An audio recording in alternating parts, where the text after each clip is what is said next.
Hello, Internet friends. My name is Tony Trupia. I'm the short straw on Twitter, where I've gained a little bit of notoriety suing shady corporations that take advantage of us all, and now I'm taking a crack at putting myself out there on YouTube as well.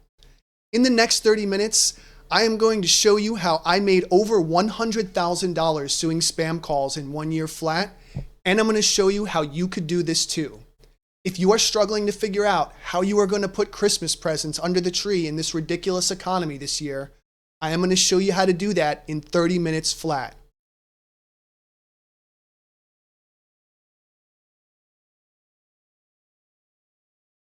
So the very first thing you're going to want to know about if you're going to go after spam callers like I have is the Telephone Consumer Protection Act, also known as the TCPA. The TCPA is a federal law passed in 1991, over 30 years ago, the intent of which was to stop the proliferation of the robocalls we are all experiencing. The TCPA and some following rulings make a couple things illegal unless callers get your express written consent first. Making any call to a cell phone using an automatic dialing system or pre-recorded voice is a violation of the TCPA. Making any call to a residential telephone number using any artificial or pre-recorded voice is a violation of the TCPA. Spoofing or faking your caller ID is a violation. Failure to provide an opportunity to opt out is another violation. Keep this in mind because when spam callers call you, they often violate more than one of these rules in one call. This is going to be pretty key for what I'm about to explain next, so really keep this in mind. The TCPA has a special type of clause that's rather rare in the law books. This clause is called a private right of action. Where many federal laws empower the government to levy and take fines from violators, a private right of action empowers individuals to collect money from violators directly. I'm going to cover this in much more detail later, but to be clear, I collect 100% of these penalties every time I catch one of these spam callers in the act. They absolutely do pay the penalties in full every time for a private right of action. We are not talking about government fines when I talk about spam calls. We are talking about money that is owed to you. As I take you through the spam call ecosystem and how you can get paid for these calls, keep your private right of action and the TCPA close in mind. Now, there are a couple different types of spam calls we're going to talk about, and you want to understand how each of them works. The first type of spam call is a ghost call, or officially the snowshoed calls. Business Insider did a terrific breakdown of how this works, so I've included a graphic from the article for you so you could see this from someone other than me. The entire spam market revolves around the buying and selling of illegally created qualified leads. These are the calls you get from spoofed fake phone numbers that basically just hang up the phone the moment you pick up. You might be wondering, what on earth is the point of this and why do they do it? And the answer to this question is lead qualification. These guys are sitting on millions of sets of names and phone numbers they've scraped from across the internet, and they're robo-dialing all these sets of numbers to see who picks up the phone. As soon as someone picks up the phone, they know the phone number is live. They immediately package it and sell it to a bunch of different American businesses. This is why you're getting all these calls from different businesses at the same time after you get these snowshoed calls. They all buy the same leads. These lead selling operations are completely illegal. They sell information and consent they've never obtained legally. They're almost always overseas operators unreachable by U.S. authorities. They're sophisticated, and they often fund terrorist organizations. The lack of judicial response to this entire matter has let the market get so bad, even large, previously legitimate organizations are starting to buy and rely on these leads for sales. Ford Motor Group purchases these leads and called me trying to sell me their garbage. Ford, I don't know how else to tell you this, but spamming my phone and paying overseas terrorists to call me repeatedly does not incline me to buy a vehicle from you. Quite the opposite. Please stop. Now, the second type of spam calls you get are from American businesses who buy these illegal overseas leads from these criminals. These businesses need qualified live leads to function. There is no real or legitimate demand for their product, and advertising doesn't work for them. The reason they pay other parties to scrape and qualify these leads is so they can claim that they had nothing to do with the illegal robocalls that qualified your phone number. This is a pretense, a loophole. If you have no business relationship with any of these people, there is no reason the distinction matters to you. These American businesses pay these companies to make these calls. They are not innocent in any way, shape, or form, and there is no reason you should let them off the hook. Now that I've described the two types of calls you're getting, I want to go a little further into why you're still getting calls like this. Right now, all the spam calls across the United States are being routed to us by VoIP companies, or voice over IP companies. These are companies that provide access to the American telephone system to different businesses via the internet instead of a traditional ground line. These are the companies routing illegal robocalls, both the snowshoe calls and the sales calls. These companies are making millions of dollars knowingly collecting these calls, and they take no action to stop them. The only customers they generally have are spam callers. Nobody else really needs a VoIP phone very often. Normal American phone companies know the penalties for violating the TCPA can get heavy, and they don't want to have anything to do with this illegal racket. That's why it's just the VoIP companies taking all these spam customers. It's the VoIP companies that are the problem. By the end of this video, I'm going to show you exactly how you can see for yourself just how many of your spam callers are being routed through just a few large VoIP companies. I identified 4 or 5 companies over hundreds of contacts that were connecting the overwhelming majority of these calls. The top 3 companies spamming me, which were easily the majority of these calls and who are probably spamming you too, are Envoy LLC, Level 3 Communications, and Telnix. If you want your spam calls to stop, and if you want the best settlement money for your spam calls, suing these VoIP providers is the way to go. They are the organizers of all these violations. They are rolling in money. And quite frankly, they aren't even good people by any traditional capitalist standards. The amount of CEO shenanigans I have seen in the current case is ridiculous. The CEO for Telnix, for example, David Kasem, called me personally to try to cordially settle the case himself. When I didn't accept his lowball offer, he immediately started threatening to go for court fees and leveling judgments against me for calling out his illegal company. When I told him it wouldn't be my first judgment and he would have to just get in line behind everyone else, the man broke down screaming at the top of his lungs. He screamed I was already a loser, that they would bury me in legal costs, that they could take my house. How quick his mask dropped. I've gotten drunk death threats from these guys, financial threats, you name it, I've heard it. These are not good people. They are privileged, rich people exploiting our national telephone system and our private property for personal gain. They do not run real businesses. So at this point, some of you might be starting to wonder, Tony, if the penalties for these calls are so high and these companies are so disliked, how is this possibly still happening? The answer to this question is faux litigation.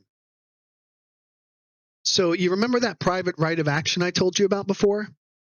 The penalties from that clause are per violation, not per call or per sequence of events. Most spam calls rack up 2 to 3 violations per pop, and all of them are willful. Most spam calls, each individually, are generally worth as much as $4,500 per call in penalties. The TCPA and the associated fines I have told you about to this point, double them. Many state legislators, tired of the spam calls themselves, have enacted TCPA copycat bills into their state laws. They are practically identical to the TCPA and just double the penalties from the state side. So that $4,500 spam call I just told you about, yeah, it's actually worth $9,000 if your state has a copycat TCPA bill. If a violator has called you like this multiple times, $9,000 per call. I bet you're starting to see how this gets a little bit expensive. So I'm pointing this out, the huge value of all these calls, because you all need to see the huge difference in what these calls should be paying you in settlement and what the guardians of our system are actually getting for people when they handle these things via state action or class action. For example, Top class actions boast about this $7 million settlement over TCPA violations from target debt collectors calling people excessively and in violation of the TCPA and the FCRA. They go on to say attorneys took $2 million of the settlement, leaving the other $5 million to be distributed among 240 class members. Look how terrible a settlement this is for the class members. They say each of the 240,000 class members will receive just $70, even though each of these calls is presumably worth $3,000 to $9,000 a pop. And when you do the math, it's kind of hard to see how they really even got $70. When I do the math, it comes out to $20 per person because I divide $5 million by 240,000 people. Even worse, near the end of the article, they point out plaintiffs like Garcia were called as many as 60 times. If each of these class members was properly reimbursed for even just one call in a state where there is no copycat bill, so just $1,500 per person, the settlement would have reached at least $360 million. The attorneys and the judge who approved this settlement clearly ripped everyone else off here. Are the state attorney generals doing any better? Not really.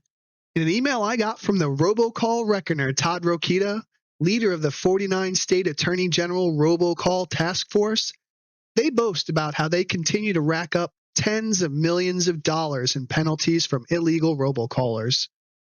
But do these fines stick? Nope. The overwhelming majority of these companies and individuals are let off the hook for suspended fines, and it's not even clear how many of these suspended fines are actually collected. 122 million suspended to 50,000. 122 million suspended to 10,000. 73 million suspended to just 250,000. Another $73 million settlement suspended to 250,000. 1.3 million suspended to 5,000. And two more $150,000 claims suspended to peanuts. These settlements are counterproductive. They pay minor fines and they move on with millions of dollars in unjust gains. But what about the FCC and the FTC? Are they getting the job done? Heck no. The Wall Street Journal did a great investigation into this. I pulled this screenshot from Ars Technica because the Wall Street Journal article is paywalled and it also really sums it all up very nicely. The FCC has issued over $200 million in fines since 2015, but they've only collected $6,790 of that amount total. Can you believe this? Like I told you earlier, I personally collected over $100,000 suing spam callers myself in the last year, $116,000 to be precise. I didn't even have an attorney.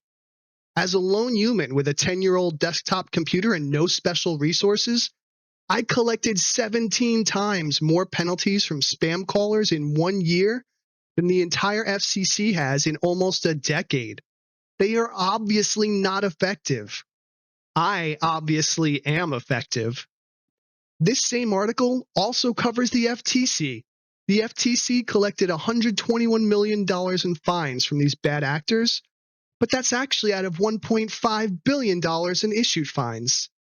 The FTC says it's proud of its 8% collection rate.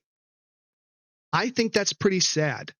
As you can see from these figures, if you want to stop spam calls, the most effective person to stop them is you. So how did I make so much money suing spam callers? Yeah, you're going to be shocked. It's so much simpler than you would expect. To begin with, I answer all my calls. To sue someone, you generally have to know who they are. The only way to identify these callers is to pick up the phone, say hello, and listen through some of these sales pitches. So I answer all my calls, the snowshoe calls, the sales calls. I answer them all.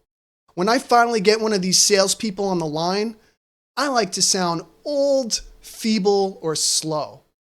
Companies working with leads like this are predatory, and they're looking for easy targets.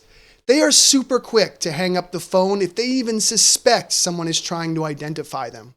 I sound old, feeble, or dumb. I listen to their sales pitches, And then at some point, I generally express a tiny amount of interest and I ask if they have a website. When they think I might be interested in buying, they are usually willing to provide the website for the company they work for. Getting them to read off the website address is so key. This is when I know I have the right company to start sending out a demand letter to. So once I've identified the company I'm talking to, I gather up my notes, including my call log that includes all the snowshoe calls that have led up to their call, and I send them a demand letter. As you can see, I don't pull any punches in my demand letters either. I often send my demand letters to their website emails. I often don't even bother with paper letters anymore. I let them know flat out, hey, you're part of a large ring of illegal robocallers. You've called my phone illegally without express written consent many times. And if you aren't interested in settling this privately, I'm happy to take you to court instead. I list out the simple violations from the TCPA, and I point out to them they're jointly responsible for all these robocalls they fund. In plain language, I tell them $15,000 is the smallest settlement I'm willing to take to resolve this matter.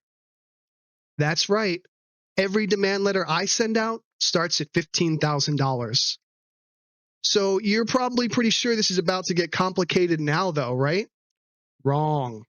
I send out these demand letters, and the smart companies overwhelmingly email me back to say, hey, please don't sue us, man. We agree to your terms. I have never once negotiated downwards or had to accept a lower settlement offer than I initially proposed. Not a single time. There were some times when the sales companies got cheeky and I ended up raising the settlement offer I eventually took, but I certainly never negotiated downwards.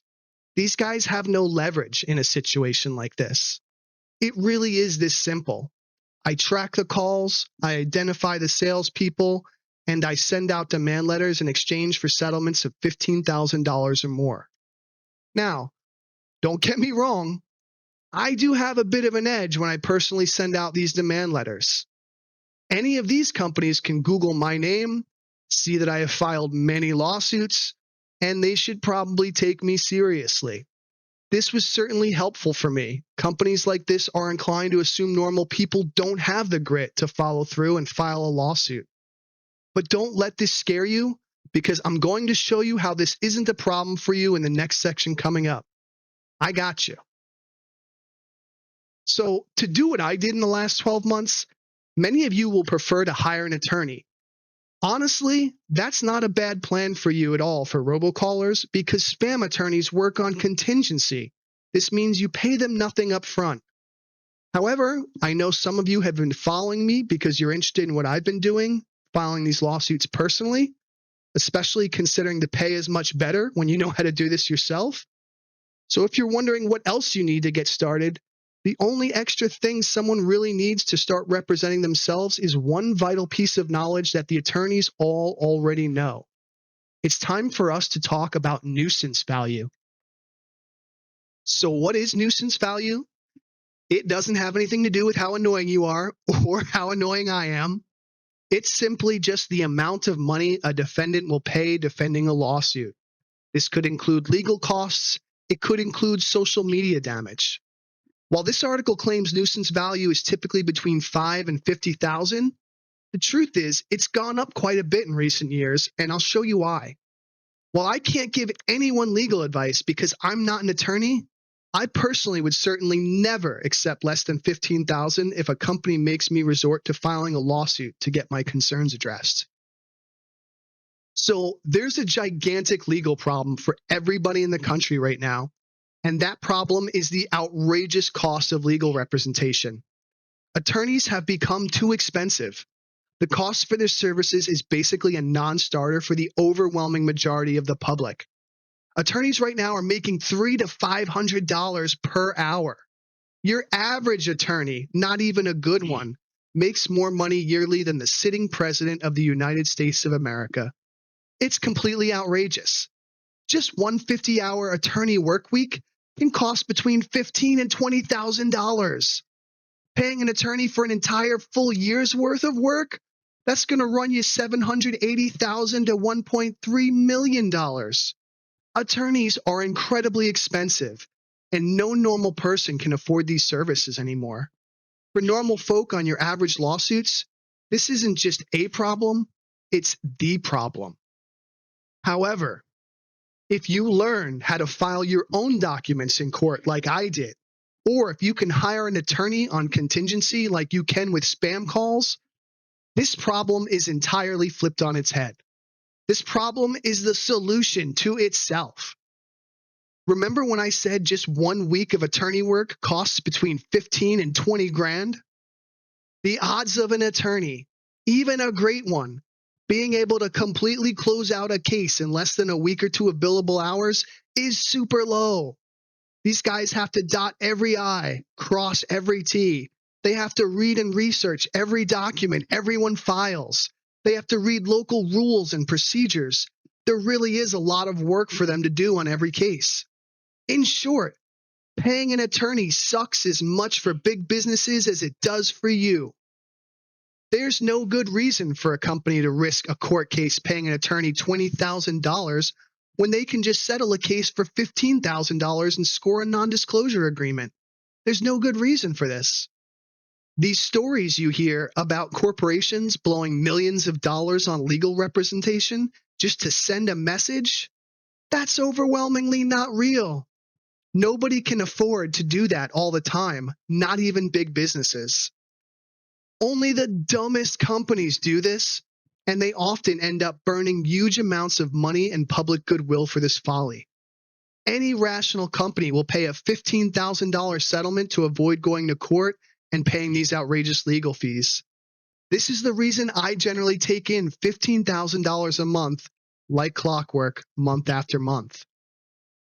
Now, don't get me wrong, some of these companies I've been dealing with this last year were dumb enough not to settle with me. What does the present look like for them? It's a perfect example of what I'm talking about. They are burning through cash right now. This is the docket for my current spam case.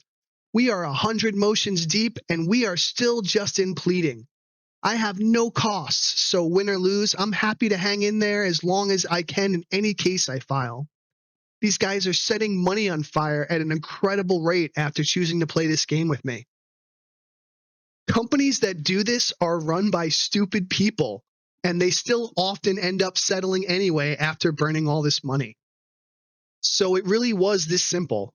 I track calls, I take notes, I identify these companies via their websites, and I send out demand letters and collect checks. It's going to be just as simple for you if you hire an attorney to do this. I've only had to file one lawsuit to collect together all the dodgers. It's actually so simple I could technically have cleared 200 grand already this year if I'd been willing to accept the settlements on the table from the big VoIP companies I'm currently suing. The settlement offers from the big VoIP companies apparently start around $40,000, by the way. I got a call from Ezra Church with Envoy. He wanted to start negotiation at $40,000, and he just said they weren't willing to add a zero. Presumably, I could have bumped that up to 60 or even 80,000, and there are 3 large companies like this in the lawsuit with them: Envoy, Level 3, and Telnix. I imagine they all would have been willing to pay something similar, so I easily could have cleared 200,000 or 300,000 this year. The thing is, though, these companies are responsible for hundreds of calls to my phone, billions of calls to everyone else's phones, and I just didn't want to let them off that easy when I know how much these calls really cost, especially when I know I'm at the source. I'm tired of companies like this ignoring us and getting away with a slap on the wrist, and I think everyone else is too. So I decided to call them out everywhere I can, from the public record to social media, instead of settling this suit. That's why I've got this information for you. So with all that said, it's finally time for me to explain exactly how you can cash in on all these calls coming to your phone. First off, is this as lucrative an opportunity as I claim it is? Attorneys certainly seem to think so. They're calling it a once-in-a-lifetime opportunity. This screenshot I'm about to show you is from TCPA World. Honestly, it is a great resource for getting up to speed on major court rulings in the spam call legal saga. While it is supposed to be for TCPA defendants, it's honestly a great resource for plaintiffs. Honestly, it's so good. Sometimes I wonder if Eric Troutman isn't keeping the website up to keep drumming up business for himself. I've found his articles helpful many times. Thanks, Eric. As you can see, lawyers like Troutman are calling this a once-in-a-lifetime opportunity to get rich. And boy, are they taking it. This is great money. And the violators of this bill owe you this money. It's yours, and you should take it. Second off, do you have to go through this pro se circus I went through filing yourself to get paid for these calls? Absolutely not. Like I just showed you, this is a very lucrative opportunity for attorneys.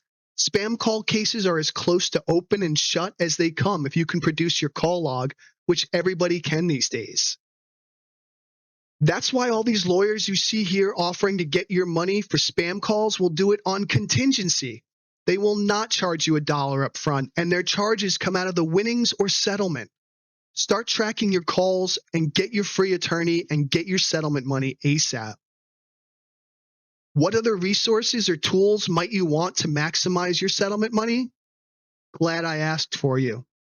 You absolutely, positively want the Truecaller app for your smartphone. For the record, I have absolutely no association with Truecaller. I've never had any conversation with them. I've never received any type of consideration from them, and I never will receive any type of consideration from them. I do, of course, hope they repost this video, since I clearly killed it with their app this year. I'm telling you to get Truecaller because it has one awesome feature that I have not seen anywhere else. Truecaller will show you the common carrier, the VoIP company that's connecting these spam callers on the caller ID. This is huge. I showed you this earlier. This is a small portion of the 100 calls I received, and you can see Envoy, Level 3, and Telenex get identified over and over again. If you want to go after the big settlement money I was talking about earlier, you need to go after the VoIP companies connecting these calls. That's when your settlement offers start at $40,000 instead of just $5,000 to $15,000. They know they're connecting illegal calls. They've all been issued many government warnings and been sued many times. They're all being unjustly enriched by these calls, and they're all backed by even larger companies with huge piles of money. It is the VoIP companies like Envoy, Level 3, and Telnex you will find in your caller ID with Truecaller, and then you will be set to do maximum damage to these spam fraudsters by going straight to the source of the calls. Now, am I wrong to be targeting these VoIP companies?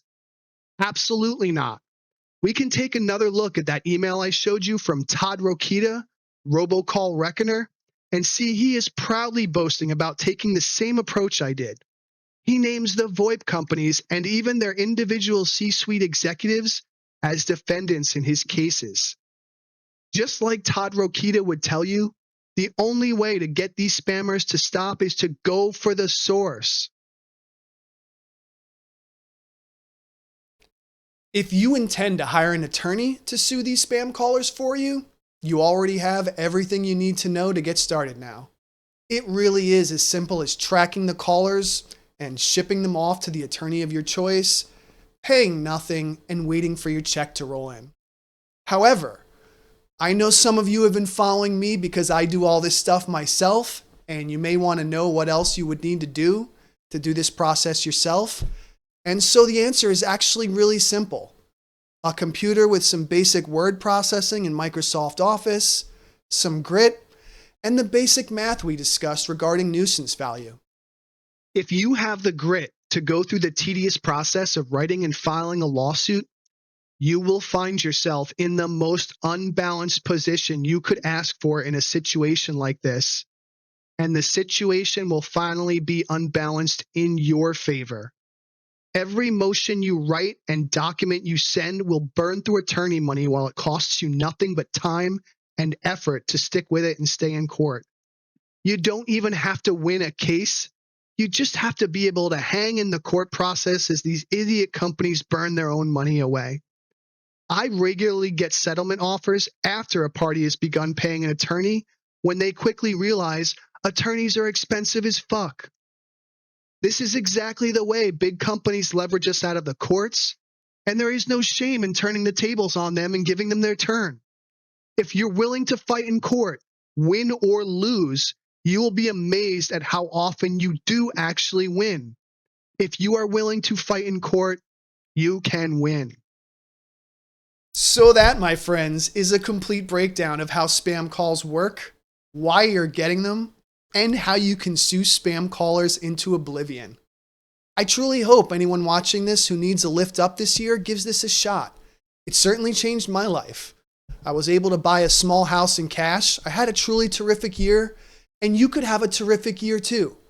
To that effect, I have a special offer for everyone listening. If you have decided it's time to get your money and clean up your phone and you file a lawsuit against Envoy, Level 3, or Telmix, with or without a lawyer, and you want someone with a little social media pull to talk about it just to add to the heat, I would be happy to discuss your case all over Twitter and social media like I discuss my own cases. I would be happy to help give you a boost if you want to bump up your own social media profile with the lawsuit you filed. That's how I got started on Twitter, by filing a lawsuit and getting a boost from someone else. If you want to claim you've talked to me when you're negotiating with these companies and threaten to bring your case to social media via my account, even if you haven't, go for it. If you want to shamelessly copy off my case, I can't stop you. You do what you have to do within legal bounds to win your cases. I can't represent you or answer any of your legal questions aside from doing a broad informational video, but I can sure as heck talk about other people's cases on social media. If you file a suit and you want it to be super public, shoot me an email the day you file your suit, and I will get back to you post haste. If you are ready to put your foot down, I am ready to add my weight to your foot. I'm Tony Trupia, the short straw on Twitter, now on YouTube, and I sue shady corporations for a living. I hope this video has been informative. I worked super hard on this project in the last year so I could come back to social media and show you all how you can stick up for yourselves with big shady companies, spam callers, and anyone else who tramples on your civil rights. I hope you all go out there and get the money that's rightfully owed to you. Thanks for watching, good luck, and peace out.